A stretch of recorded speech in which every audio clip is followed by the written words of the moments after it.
Black Cloak provides concierge cybersecurity protection to corporate executives and high net worth individuals to protect against hacking, reputational loss, financial loss, and the impacts of a corporate data breach. Learn more at blackcloak.io.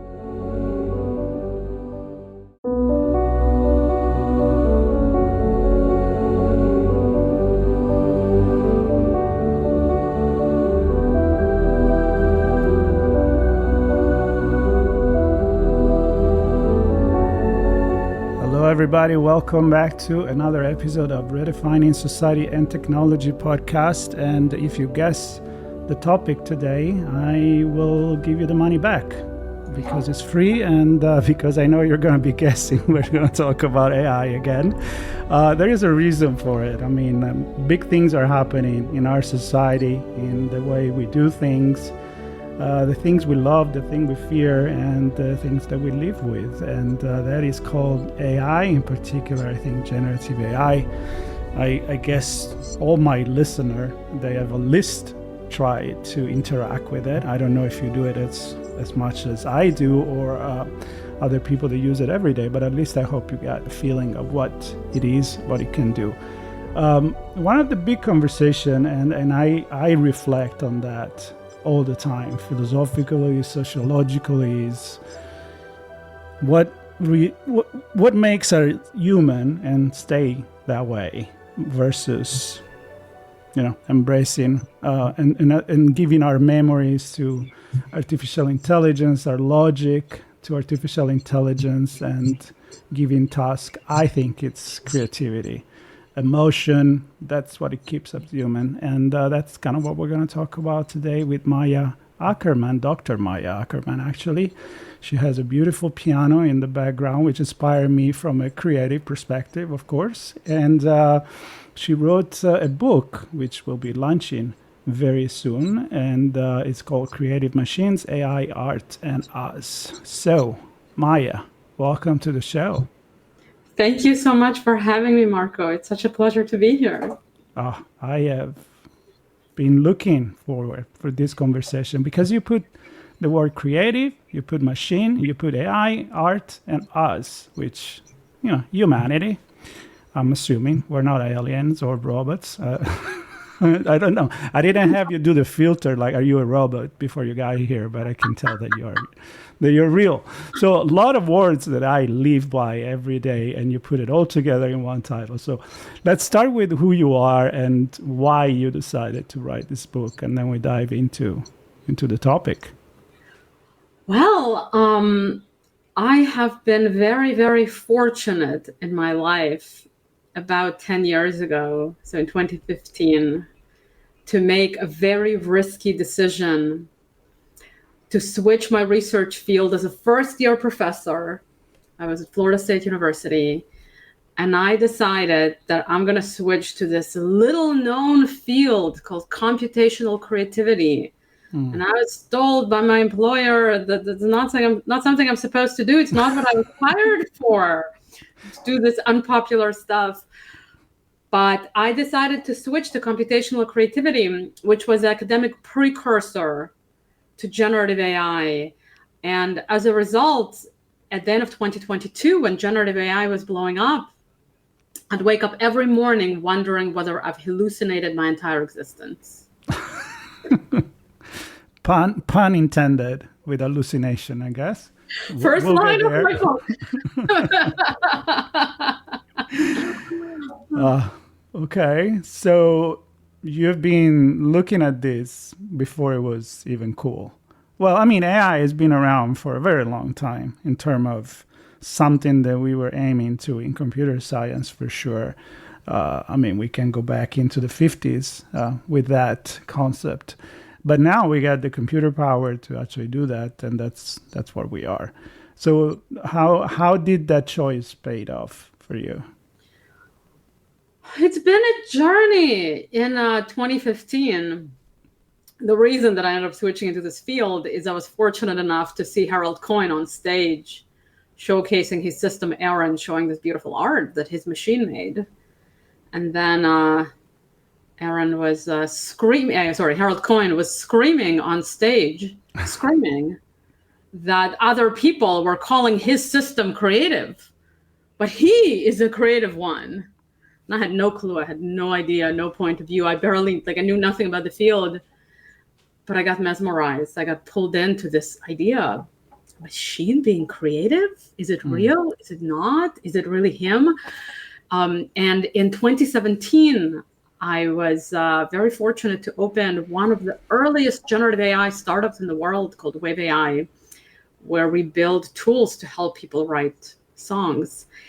And it was an amazing journey. I mean, I had the pleasure of having investors tell me that this whole direction doesn't make any sense and the generative AI is never going to be a thing. And then, of course, at the end of 22, everything transformed. But it's really not as much about being right, as much as it is about having this really incredible opportunity to have watched and participated in the creation of this field as an insider in both academia and industry, to watch how the transformation happened, which I think revealed to me just as much about this particular transformation as much as about just how the world works. And that's a lot of what I share in the book, but that's really, it's like living a movie on the inside of it, you know? It is. I think we live in a very exciting time, kind of scary, but very exciting. Then again, maybe that during the Victorian period, scientists felt exactly the same way, you know? Possibly. I mean, you work with what you have and what you know, and it was very revolutionary then. Industrial revolution, a lot of exciting things, but this one is fast-paced. Like, you wake up in the morning and you don't know what the next thing is. ChatGPT 3, 2, 4, 5, thinking, agentic. We were making fun of that before we started this, me coming back from some cybersecurity conference. But the thing that fascinates me is it's a specific, beautiful time where we look at generative AI, and I feel like it's a mirror to our humanity. That's the way I feel. We never talk about ethics as much. We never talk about philosophical aspect of our human being, the biases, the hallucination, and all of it. And I'm like, generative AI is like that because it's learning from us. So I'm going to stop there, and I want you to start telling me about the book a little bit, and then the big question, but get there whenever you want. Define creativity for me. Ooh, okay. There is so Take much. your time. You don't have to do it now. We're going to do it in the order Yes. you suggested. So I'm going to top everybody to the second part of the book, where I start talking about how to understand what's happening and sort of my own vision for the future. And it starts with Carl Jung, who is really one of the fathers of how we understand the human psyche. I think if he were alive today, he would be obsessed with LLMs. He would be constantly going there to try to learn about us through the machine. I mean, look at what happened. We learned how to write. We had the printing press. Then we put up a whole bunch of this knowledge, along with a whole bunch of short form content, let's just say forums and simple little website and social media. We put all of that online. And that felt massive already. And then we created a functioning brain from it. The internet come alive. This collective consciousness, including the collective shadow that Carl Jung have talked about, which was such a big shift in humanity thinking about itself, is now real and palpable, and you can play with it and interact with it. You can talk with humanity's collective consciousness. So a lot of its brilliance and a lot of its genius and a lot of its creativity that irritates us, that makes us uncomfortable, is still ours. Not any one individual's, but like, it's smart because we are smart. It's brilliant because we're brilliant. And so it's called the golden shadow. Kind of the opportunity to be proud is there. But that's not everything, of course. There is also the not golden shadow, the regular shadow. The fact that it's sexist and racist and ageist and everything is. And And it's so tempting to be mad, to say, oh, it must be these tech bros who are such horrible human beings, and that's why they're building it like that. But that's not what's happening. It's learning from the data. And in fact, we all of us in the Western world participate in the Western consciousness. And it's been well proven that all of us carry biases to various degrees. And so it's an opportunity to look in the mirror and face ourselves, recognize ourselves through the AI, and do better as humans. Of course, we need to fix the AI, obviously, but it's also an opportunity to do better ourselves. So it's a really interesting cultural moment that I think goes a lot deeper and further than sometimes the tech companies present it as. And if I may, I'm happy to define creativity, to sort of revert back. Take the challenge. Go for it. You know, it's supposed to be that question that has no answer. Mm-hmm. But we academics have an answer. We don't claim it to be perfect, but it's very useful. And so creativity, first of all, you can divide it into product and process. I'm going to talk about product. Okay. So something is creative if it is novel and useful in its context. And that's pretty broad. So originality is not enough. Novelty itself is not enough, but it's necessary. Just copying does not make something creative. But it's original by itself is also not enough. You also need it to be useful or appropriate for its context. So if it's an app, if it's a painting, if it's music, what useful means changes, but it doesn't need to have value in this domain. So basically, novelty and value, or novelty and usefulness, is the classic definition, which then allows us to step outside of just human creativity and consider creativity in other contexts. Very good. Because, of course, when you were talking about the usefulness, before you define it from a artistic creative perspective, I'm like, a Campbell soup can from Andy World, not necessarily useful, but it gives me pleasure, right? So it has a value. It's something that you want to put there. So that's why I think creativity is so hard to define, because it may means a lot to you. It may mean nothing to someone else. Music, we like different genre of music. You talked about being a bad idea when you suggested to get into AI, and I'm thinking like, maybe again, because you have a piano behind you, like a lot of music producer, Beatles were a bad idea.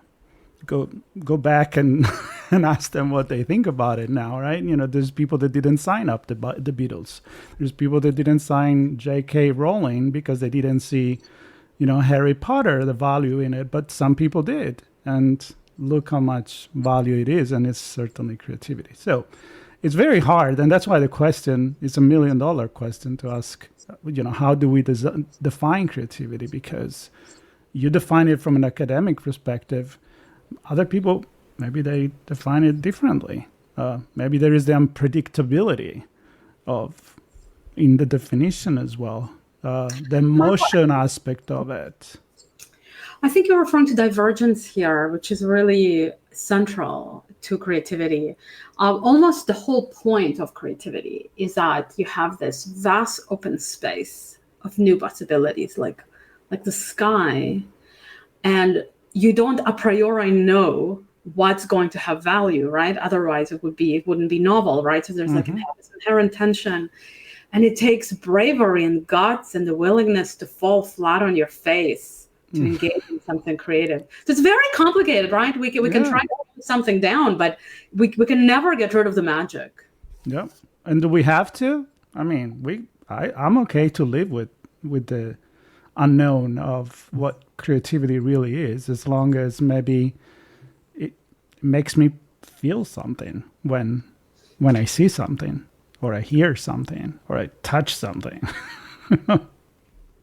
Yeah, and Marco, I think in a way there was this duality that I battled with as well, because I'm a creative person and I really appreciate other people's creative outputs and engaging with other creative people. So it's almost like there is this duality where we have the definitions and the structure and the form in order to help us reason about it, in order to force ourselves to open our eyes to the fact that machines are creative and not use this absence of a definition as a self-defense, as a kind of way to lie to ourselves and make ourselves feel safe or safer than we really are.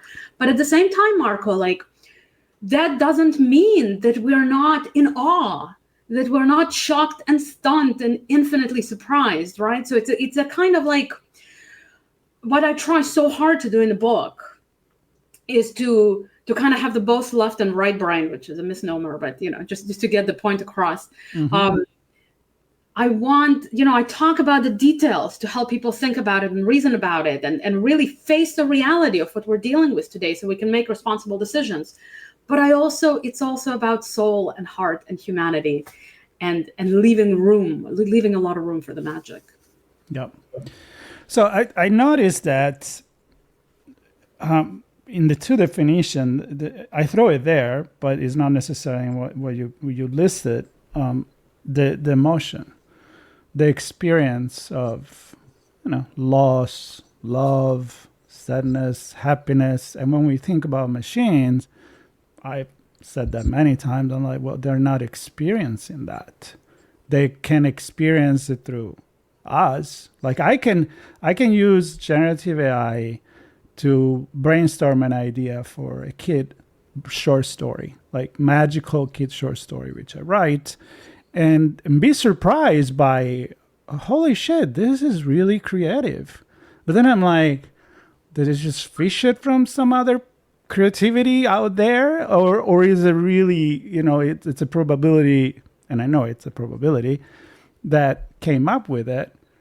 But then sometimes I wonder, and I'm like, I'm really attributing that capacity to the machine to be creative, because it did surprise me. But did it experience it? So the question is, can machine be creative? Process versus product, right? Yeah. Okay. I think it's really important to separate the two. And I think in order for us to be able to reason about it, I think that anything that can lead to a creative product, we need to acknowledge that the process was creative. That's my point of view, right? Okay. And so this opens the door to non-human creativity. Okay, so that's kind of like part one and the most important part. Part two, I see it, is that we are human beings and our creativity is deeply emotional. Now, emotions are not an emergent property. They're not emergent. We have emotion centers in the brain. We have a whole fear center. We build attachment to other human beings and things and places. We are very, very emotional. We cannot make, like, people whose emotional regions of the brain are damaged can't decide what to wear in the morning. That's how profoundly emotional we are. And so, yes, our creative process is deeply and inherently connected to our emotions and also to our desire to communicate our emotions to each other. And so I think we can sort of simultaneously lean into and sort of marvel and value our creative process without insisting that anything that doesn't follow our process is automatically kind of stripped of the title of being creative. And also, I wanted to make one more little point, is that ChatGPT is designed to be an all-knowing oracle. The main goal is to replace search engines. So actually, its creativity is intentionally kept down. Machines can be far more creative than ChatGPT, and some of them are in different ways. Okay, keep going. Keep going. Okay, so yeah. That's like a generative AI that is not at full speed at all. A lot of people think it is. I mean, ChatGPT 5, it's presented as the real thinking machine. I use Claude as well. Like when I put, in an Opus mode, it's pretty impressive. But you're saying it's actually on brakes? There's an inherent conflict between having your machine be an all-knowing oracle and having it be creative. These two things are in conflict. Like, if you want something to always be accurate and tell you the truth, that is literally the opposite of having it be imaginative. Those are different mental processes. And with humans, we sort of like to imagine that humans warn us when they're being imaginative, but it's not actually true. More creative people tend to lie more often to themselves than others. Mm-hmm. Staying within the boundaries and saying the truth is polar opposite from going outside the boundaries and being creative.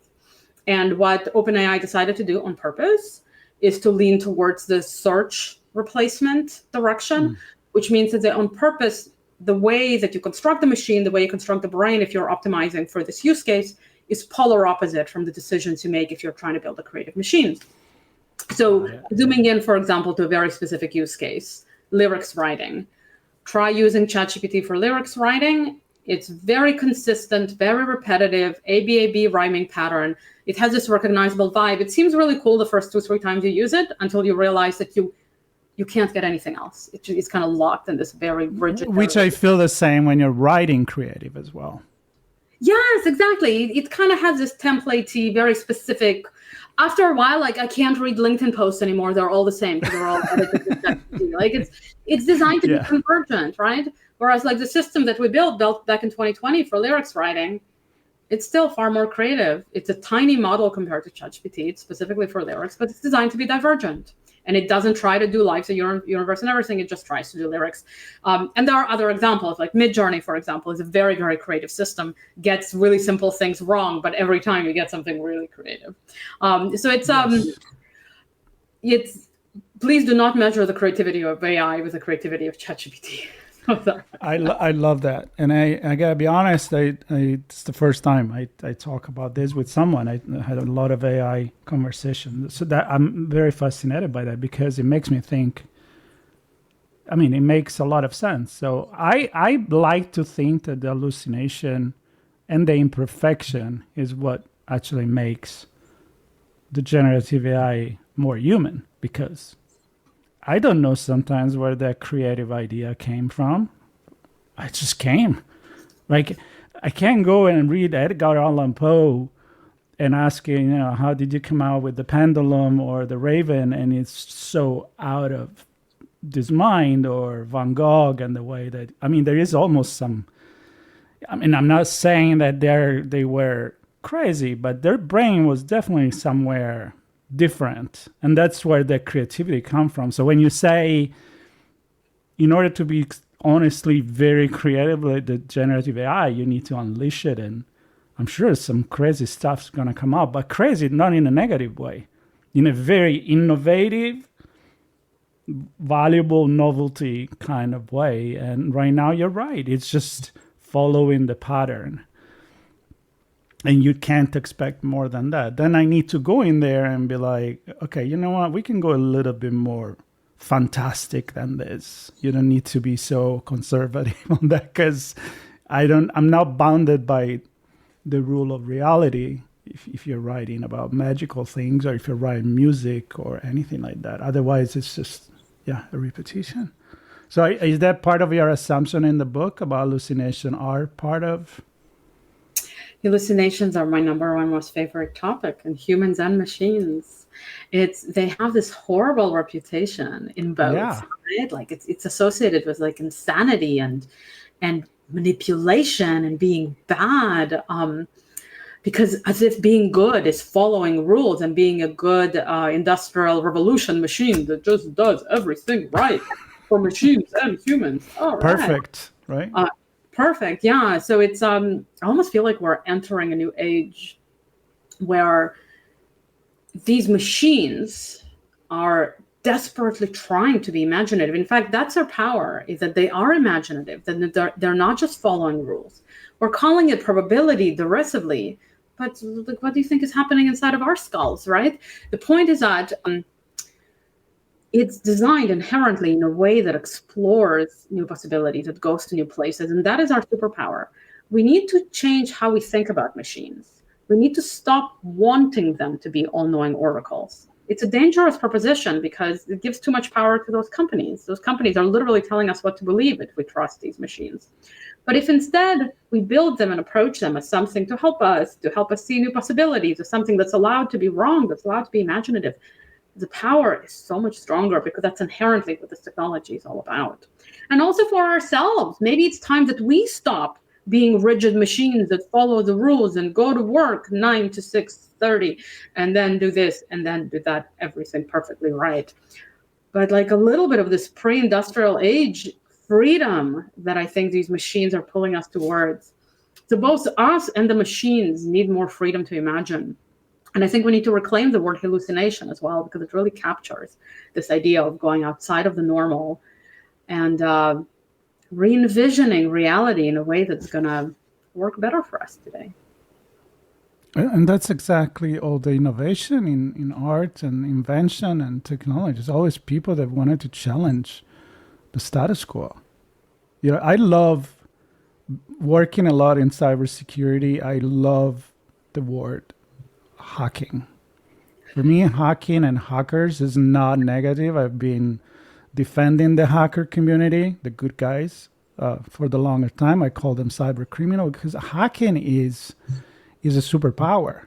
Is looking at the things the way they are and say, could they be different? Could they be better? Can I break this thing and rebuild it from, with a different intention? So that's, I think, is the power of also creation with not just with our brain, but also with our hands and the technology that we build. We wouldn't know how to have a radio if somebody decided to, hey, maybe there are radio waves out there that I can use. I mean, a lot of people might think that's nuts. You're hallucinating, right? And here we are. We created this world that we live in. So I love that. Is that the objective of your book? Is to prove that machine can be creative, or is there what is your objective with this book? Or at least what was the original idea? Then I know sometimes it just becomes something else. Yeah, the idea was to take the reader behind the scenes and help them understand what happened, how we got here, and where do we go from here. Essentially help people navigate this age of creative machines in a way that's accessible, inspiring, and ultimately just more honest than a lot of the narrative that we hear today, because a lot of the narrative is heavily PR funded. The companies want us to understand their products a certain way.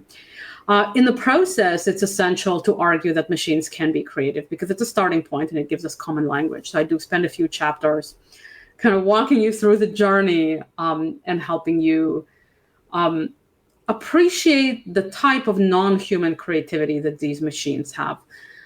Even if some people ultimately prefer to call it something else, I think there is something powerful about getting comfortable with the fact that we are living in an age of incredibly powerful machines, with incredible mental capability.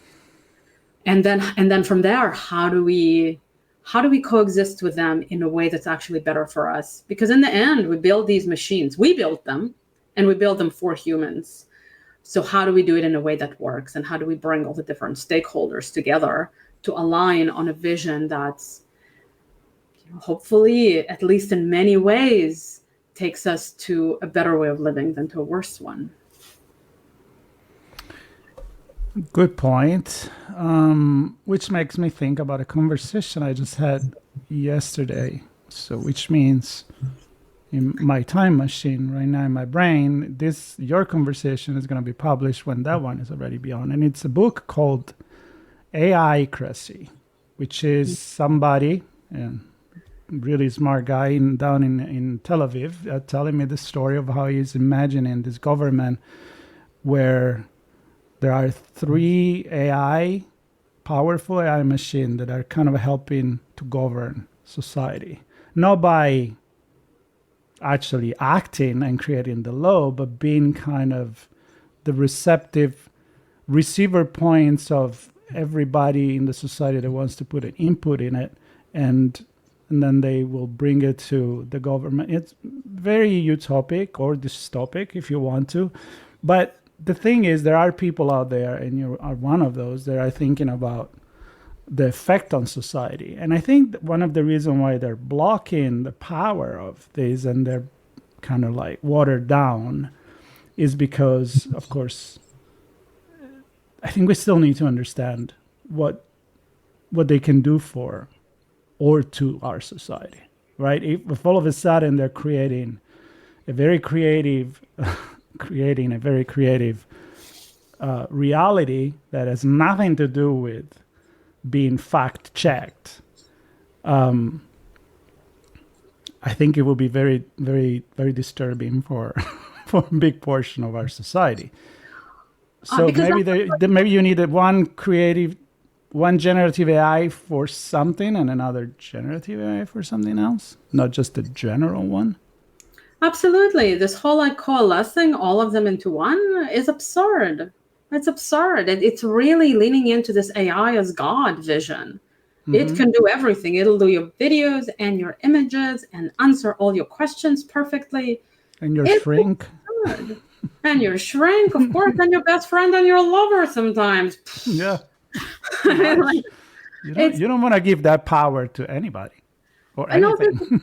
It doesn't make any sense. How can this machine be all-knowing when we don't agree with each other? What does that even mean? Reality is not that simple, right? Like let me just break this down a little bit. I grew up on 3 different continents before the age of 13.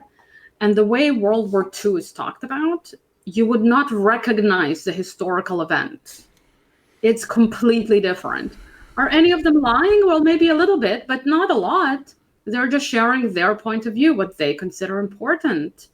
And so what? AI is going to be our arbitrator? Go ask AI about history. You're just getting a Western perspective that the company that made it agrees with. It's not by any sense the truth, because the truth does not exist for most things, for too many things that matter. And so this whole vision of the all-knowing oracle, we have to let go of it, and we have to let go of it quickly.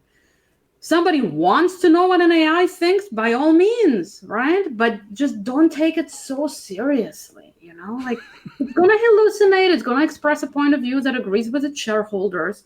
And if you can kind of have this nuanced view, then it can be useful for you. But kind of like we need to loosen the grip on this illusion.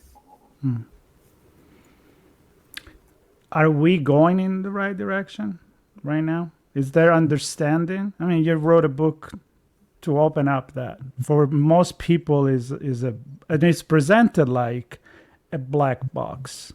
We don't really know. We don't really know how our brain works, right? We're still trying to figure that out. I think it's a good idea if we don't, but that's my perspective. Are we even ready as a society for this kind of interaction with the machine? I think we desperately need to wake up. I think it's a science fiction narrative of the all-knowing oracle that's going to know stuff better than us. I've had some really disturbing interactions with some people when I suggested that they come up with their own idea, and they looked at me like I'm crazy when I suggested that they come up with an idea without using ChatGPT. Some people are giving up their thinking to this machine because they honestly believe that the machine is smarter than them. It's a kind of theory of mind. And it's something that's been purported in science fiction forever. It's something that investors really picked up. And it's something that entrepreneurs are leaning into, this delusion, this collective hallucination that we're all having, that we've built ourselves a god. Like, wake up. That is not what's happening. There's an AI machine. It's very, very, very smart. It is very creative. We need to give credit where it's due. But it's not an all-knowing oracle, and it's not a god, and it's not smarter than you. Okay? And if we take it down a peg, not by lying to ourselves, not by claiming it's not smart and not creative, but just by admitting that it's powerful technology that's, at least as flawed as a human is. Like it's just a mind. It's a mind. It's not the mind. And if we look at it through this kind of realistic perspective, it's very helpful. It's a delight how useful it is. So users have a lot of power if we're able to look at stuff much more realistically and let go of the delusion. But also the people funding it and the people building it have an opportunity to lean into the real strength of this technology, build technology designed to collaborate with humans, build technology designed to elevate the person instead of foster dependence and making us feel stupid, right? Like you can build technology, and in many ways, ChatGPT does it. A lot of the really good use cases of existing technology ended up leaning into it. But then with the release of ChatGPT, they let go of some of the best use cases. It's fascinating, I think, because there isn't enough clarity about where it needs to go. And it needs to go towards elevating human intelligence and human creativity.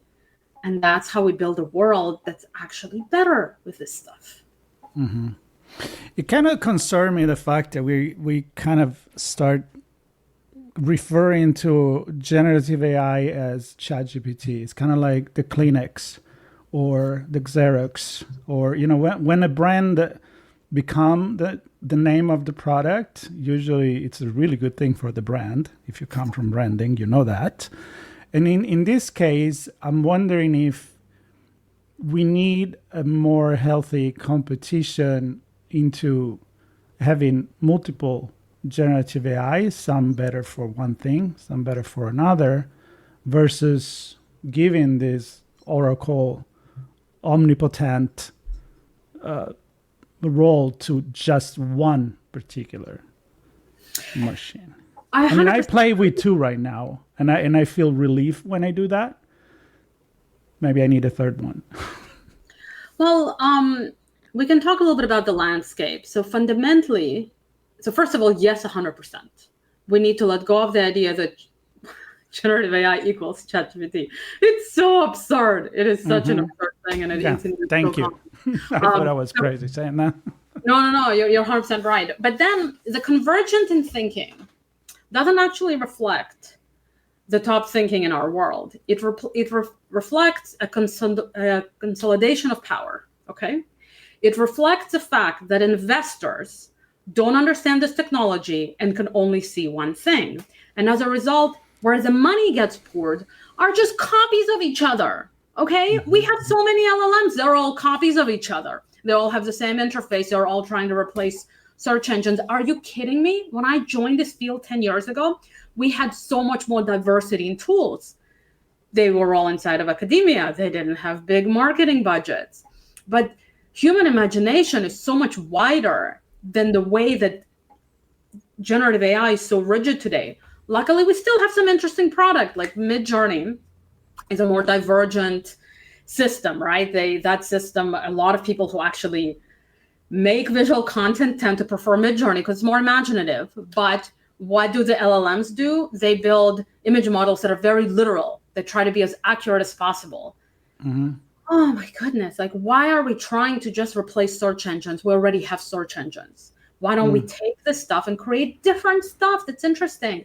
There is just for as one more example, Marco, since you're also a musician, there is an amazing system by my late colleague Robert Keller. It's called Improviser. You could play the piano on it or different instrument, and you could trade with it. You would improvise for a bit, and it would improvise with you. It was this amazing tool, and the very first time that I was able to improvise was with it, because it just worked with me. So there are so many applications that are not happening because we're already kind of stuck in this narrow mindset. And it was really amazing to watch how that happened in the industry, because I got to watch it from the inside, and the book talks about that quite a bit. But yeah, Marco, I mean, I love what you're saying. We need to break out of this convergent one way of thinking and build machines that are different from each other. You know, some that leverage whatever fact checking, if that's what you want to do, and some that go more into creativity, more into music, more into different stuff. We desperately need that. I love that. I think this is a conversation that should hopefully open mind for people, because I do know for a fact from what I know that, you know, actually AI works much better when it's more of a tunnel goal, right? I mean, analyze this data, become the best that you can in the research for cancer or screening or geological research or whatever the hell, or music, instead again of this always looking for the easy button. I just have one thing. I just click the button. It's going to write a song for me. It's going to give me the cure for the health issues that I may have. It's going to do the research for me. It's going to tell me who to vote for. That's a recipe for for dystopia. Ask me. Again, let's democratize generative AI and have many so that we can have fun with it and retain our differences as well. I mean, our different cultures. I mean, again, what you said, try to get names from or creative input on a name that it's not a Western cultural thing. Like, it's not gonna give you some Chinese or Japanese or like Russian or African name. It's all John and Ellen, or it's just too. All right, well, now I'm like kind of going in my head about my issue that I have with my own ChatGPT or whatever we're going to call it. So we already went over the 35 minutes, and I knew that because I love this stuff. Who is this book for, and what do you hope people get out of it? That's for you. If you are curious to better understand what's happening, how we got here, and where we should go, this book will give you a lot of clarity and hopefully help you enjoy this ride a little more and show you how you might be able to participate in it. It's for entrepreneurs, it's for creatives, and it's really a general audience book that's meant to completely, to tell you the truth, completely rewrite this narrative in a way that comes from an informed insider instead of from somebody who has something to gain from the public believing a certain thing. Love that. Well, Maya, I really love this conversation. I know I'm weird like that, but I'm so glad that there is many other people there, that diverge from the regular everyday's way of thinking and what the news are feeding us, and we kind of look deeper into things. So again, the book is called Creative Machines, AI, Art, and Us, October 14, 2025. So when you listen to this, maybe it's already out or is about to be out. So I'll put a link to connect with you and hopefully to the book, or on Amazon, Wiley, which is the publisher I see, or wherever it is. And just get in touch with Maya, comment on this if you see it on YouTube, or if it's on LinkedIn, or wherever you get your news nowadays. And I hope there'll be many more conversations like this. I hope you'll come back, because 35 minutes is not enough to talk about this stuff. This was amazing. Thank you so much, Marco. Quick note, the book is available for pre-order if you see this before the 14th. Okay. Good. Yeah. Amazon is a great place to get it, but available in many other places. Really enjoyed our conversation. I did feel that we could keep exploring this. This was so much fun. I'll invite you back. I'll be happy to do that. Maybe we look at some specific application like the music one. I would love to talk about that too. For everybody else, Redefining Society and Technology podcast, I do have a newsletter. Oftentimes this conversation inspired me to write something about a specific topic. I think that's going to be one of those. And so subscribe, follow me on LinkedIn and wherever else you like to wander online these days. Stay tuned. Maya, thank you again. And everybody else, stay tuned for more. Take care. Bye-bye.